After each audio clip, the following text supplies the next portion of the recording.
soy James. Hoy estamos entrando en nuestra tercera sesión y vamos a seguir mirando a los textos paliza. El texto de hoy, o los dos textos de hoy, son los del libro del Levítico. Y son los dos textos que suelen traducirse algo así. No yacerás hombre con hombre de la misma manera que se yace con una mujer. Típicamente las traducciones van más o menos en este estilo.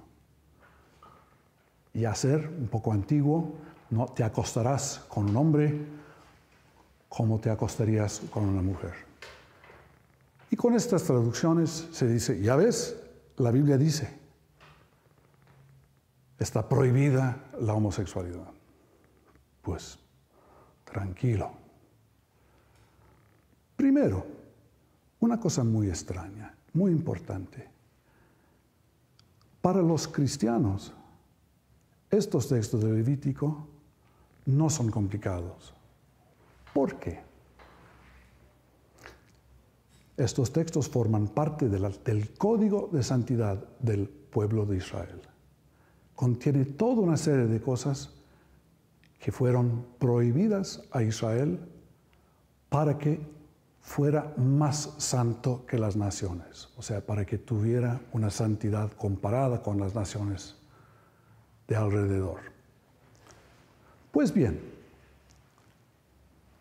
todo cristiano, desde la época de San Pedro, cuando tuvo su sueño en el techo de la casa de su amigo en Jopá, todo cristiano ha quedado libre de la necesidad de cumplir con la ley de santidad.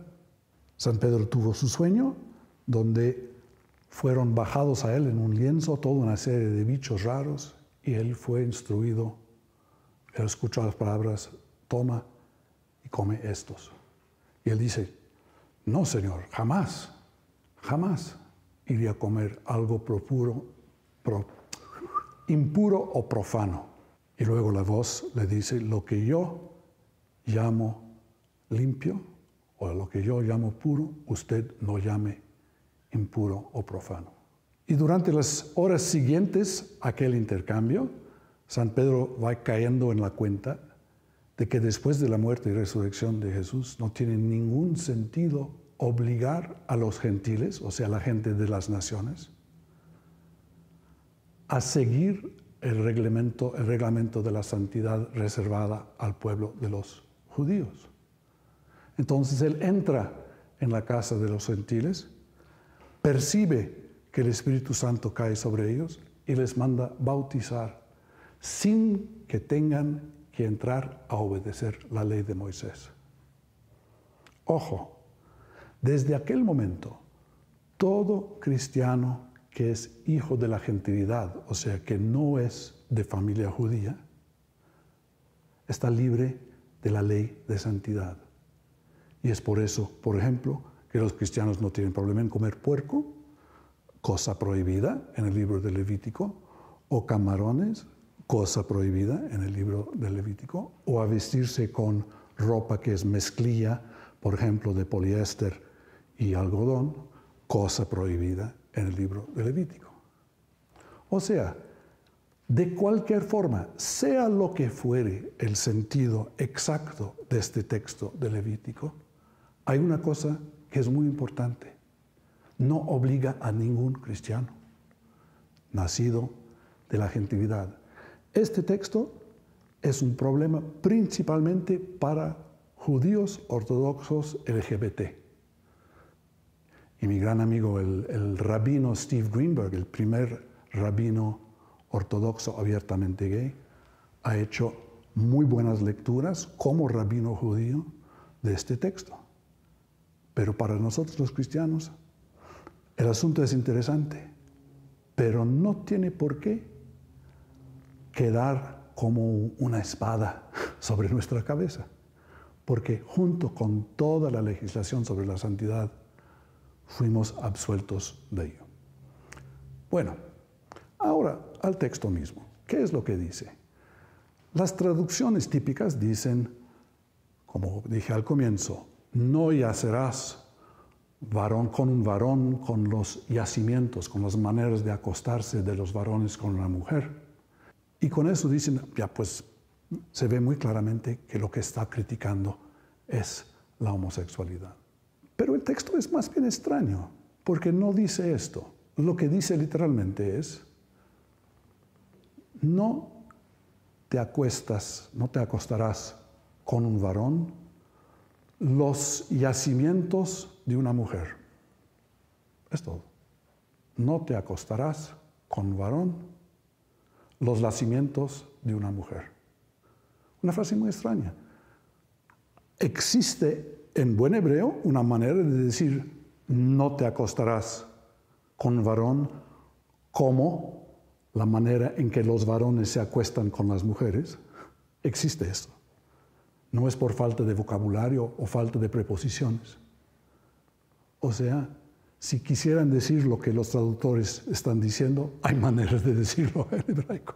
Pero el texto no dice eso.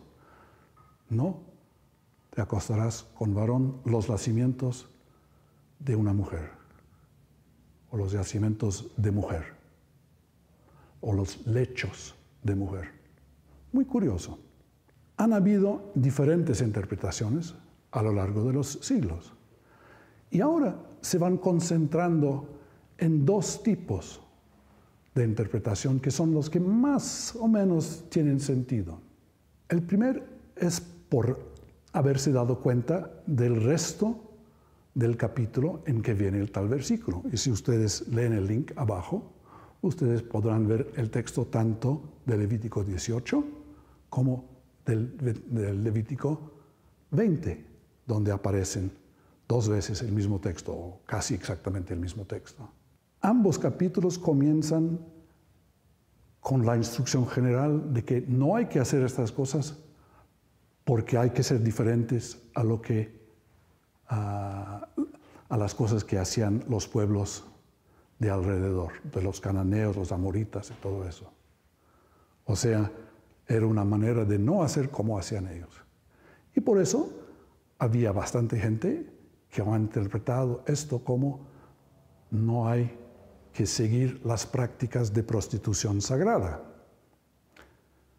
Porque se sabía que entre los pueblos cananeos había cultos de fertilidad donde había prostitución sagrada. O sea, más bien las personas entraban en el templo para tener orgías, independiente de si era hombre con mujer, hombre con hombre y mujer con mujer.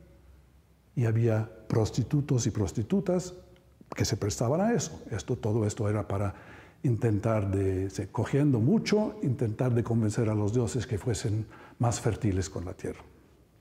Estos eran los ritos de fertilidad. Y los hebreos veían todo esto con muy malos ojos. No tanto por lo sexual, y principalmente porque implicaba querer manipular a Dios. Y esto es idolatría. Un Dios que es manipulable es un ídolo. La creación depende de Dios y por eso no se le puede manipular. Por eso el pueblo hebraico era muy contrario a los cultos de fertilidad del mundo antiguo. Pues bien, algunos piensan sobre todo que el versículo con respecto a los yacimientos de la mujer, del no acostarse varón con varón, viene justo después de unos textos sobre los sacrificios a Moloch, que eran parte de este mundo de sacrificios de los niños a los dioses cananeos. Ellos pensaban que tal vez fuese eso. Y curiosamente, el propio Filón de Alejandría, a quien hemos visto antes, cuando estábamos leyendo sobre Sodoma y Gomorra, el mismo Filón de Alejandría, cuando él interpreta estos versículos, los interpreta como haciendo referencia a los comportamientos de alrededor de los templos de fertilidad.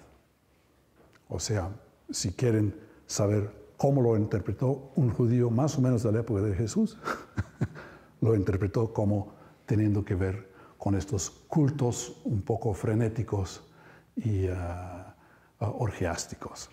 Pero hay una lectura más moderna, más reciente, que indica una cosa que tal vez es más acertada. Y yo no me puedo pronunciar sobre esto porque la verdad es que nadie sabe.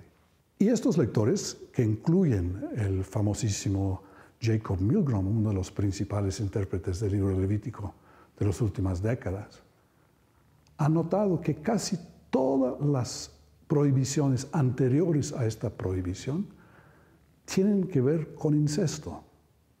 O sea, no yacerás con tu mamá o tu tía o la concubina de tu papá. O sea, existe toda una serie de prohibiciones sobre el tipo de mujer con la cual no puedes acostarte debido a su cercanía familiar o de clan o de grupo. Y esto es lo mismo, aunque en diferente orden, en los dos textos, Levítico 18 y Levítico 20.